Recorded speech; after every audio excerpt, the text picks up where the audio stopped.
Welcome to our WIT series. Tell me how you got married. And today with me, I have a beautiful young lady, Kara Boyce. And Kara has been married for 2 years, last September 2018. And Kara, normally in marriage, we call this the honeymoon stage. And you are in the honeymoon stage and going strong. That's true, I am. So, Kara, did you always see yourself getting married? When I was preparing for this, I actually thought about it. And I cannot remember ever praying to be married, to be honest. I always wanted to be an entrepreneur or career driven, but I've never prayed to have a husband and be married. Okay, so you were not one of those little girls with the dolls that used to Ken and Barbie? No, I actually hated dolls. Okay, interesting. Yeah. Yes, because I know that for some young women out there that, being married is something that they aspire for, but you want to be an entrepreneur. Yes. Yes, more so than being married. Yes. But you are married today for 2 years. Yes. So, Kara, tell me how you met your husband. So that's quite interesting. I met Dave when I was 13. I was going to a different secondary school as he, but we had in that time they had a lot of pageants. Secondary schools would have pageants and stuff. So my friends and I, we went to this pageant at Lestergon Secondary, and him and his friends were there, and he had an attraction for my friend, and I had an attraction for his friend. So that was it in the beginning. And then everyone just kind of grew up together. We would go by each other's workplaces when we have summer jobs and stuff. And about 2 years ago, no, actually 4 years ago, I was building a business. So I ran into him and I wanted to tell him about it.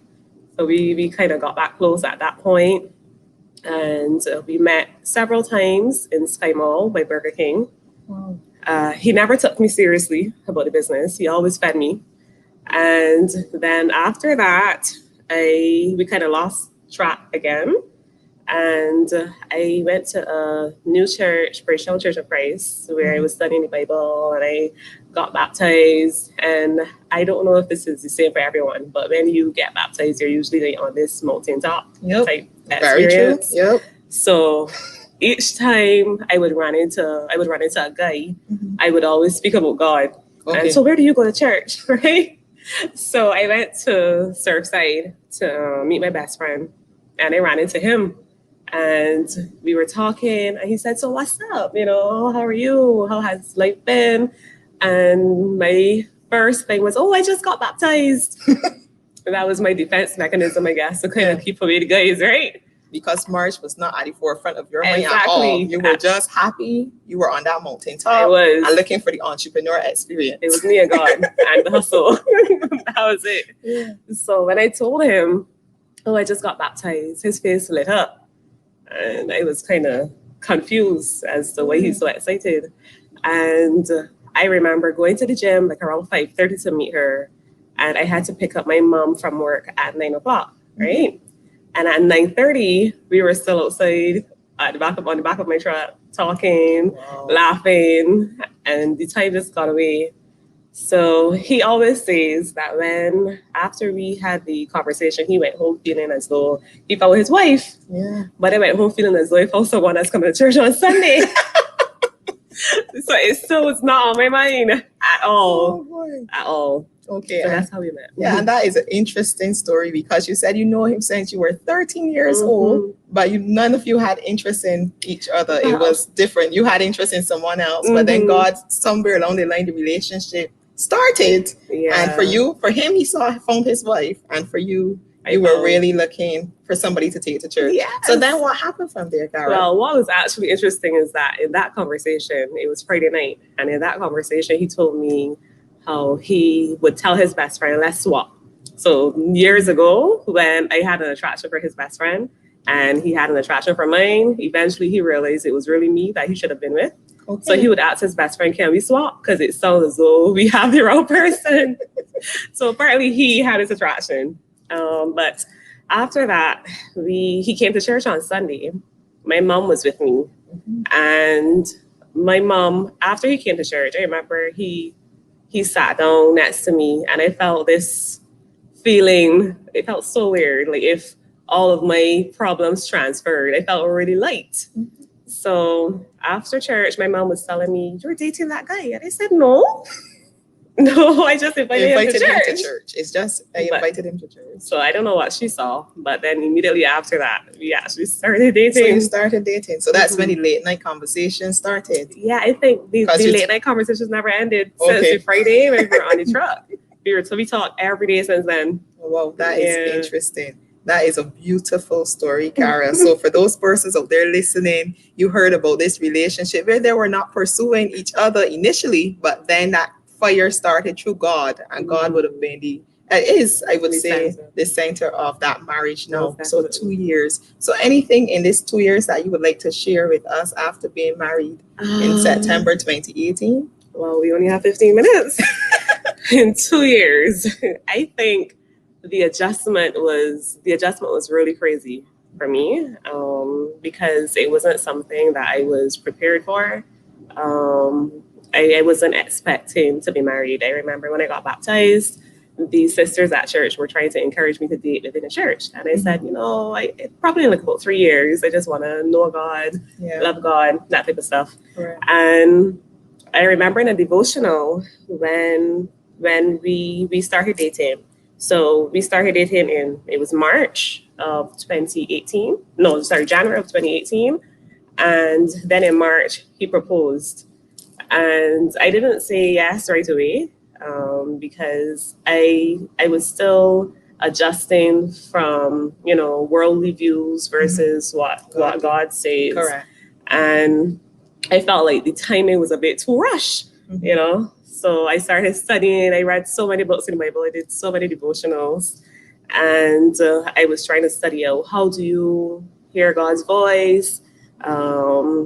Different things. So you know that you're following the Spirit. Correct. So God, I'm hearing from you now that really you were leaning on God to help you with the decision. So although he would have proposed to you, being a young Christian as well, you were leaning on the Holy Spirit for guidance. Yes. Is this the right timing? Correct. Should I do this at this time? Correct. Okay. So tell us about that, when you were praying and asking God for guidance then in that decision. So a lot of it was being able to hear God's voice, trying to understand how do you discern what is right from wrong, whether this is something that my flesh is calling for. And I fasted, because when I was reading about fasting, I liked what it produces. So I fasted to be able to make a decision.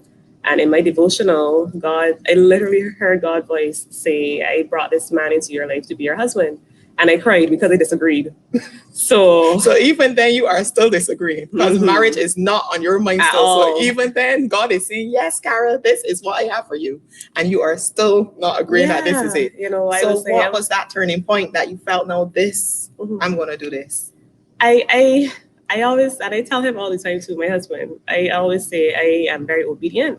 I am a daddy's girl, for one. Okay. So whatever my dad says goes. Right. So it's the same in my relationship with God. Whatever he says goes. Amen. So if he said that, and I tested the Spirit to make sure that it is of him, and if that's what it was, then I had to obey. So the marriage started out of obedience. That is really good. And I heard you said you're a daddy girl. And as daddy girls, sometimes I know you can have, I always hear, I'm not a daddy's girl, but I hear that daddy girls, sometimes they have this expectation in their husbands, right? Because they want a husband that is similar to their dad and stuff. So there are any characteristics that you were praying about, or anything that you were praying about when God told you, yes, I've sent this man to you? Are there things that you saw that came out in this man that were things that you said, okay, I'm comfortable with this? Honestly, when I compare Dave to what the word says, when you look at Ephesians, when you look at Corinthians,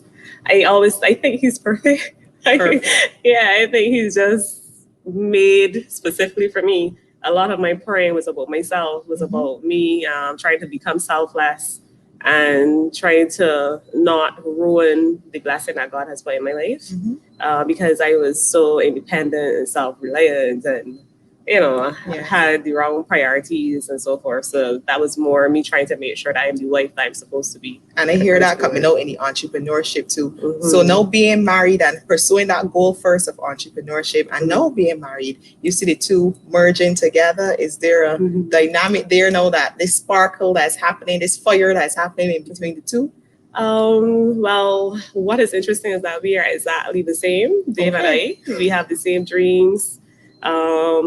I think something and he says it and it blows my mind every time. So we dream together and we have businesses together now. Actually, I'm in a better position. We are both in a better position together than we were when we were apart. So that is great. So we're hearing that God fulfill that promise too of the businesses, because I'm hearing the businesses. So you got double blessing.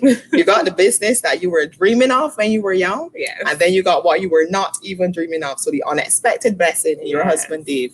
So God is awesome. Right? And as a young wife, I know there are persons out there listening and watching us that may want to know, what would you say to them? What would you leave them with? What encouragement? What would you say to those young women?